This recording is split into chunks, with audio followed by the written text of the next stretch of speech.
ഇവിടെ 3 ബഹിരാകാശ യാത്രികർ വെള്ളം മാത്രം ചുറ്റപ്പെട്ട് കിടക്കുന്ന ഒരു ഗ്രഹത്തിലെത്തുകയാണ്. അവിടെ കണ്ടൊരു ബഹിരാകാശ പേടകത്തിന്റെ അവശിഷ്ടങ്ങൾ പറക്കിക്കൊണ്ടിരിക്കുകയായിരുന്നു അവർ.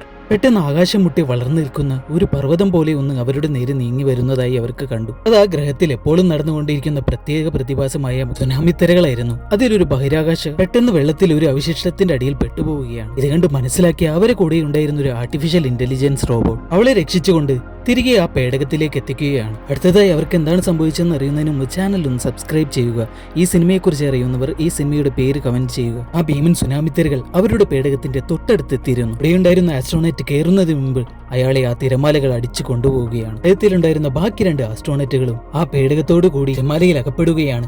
അവർ എത്ര ശ്രമിച്ചിട്ടും അവർക്ക് ആ പേടകം സ്റ്റാർട്ടാക്കിക്കൊണ്ട് അവിടെ നിന്ന് രക്ഷപ്പെടാനായില്ല. പ്രത്യേകതരം ഒരു തിരമാലകളായിരുന്നു അത്. തിരമാലകൾ വെള്ളത്തെ പിന്നോട്ടായിരുന്നു വലിച്ചിരുന്നത്. അതുകൊണ്ട് തന്നെ ആ തിരമാലകളുടെ പിന്നിലേക്ക് പോയ അവർ അപകടങ്ങളും കൂടാതെ ആ തിരമാലയിൽ നിന്ന് രക്ഷപ്പെടുന്നു.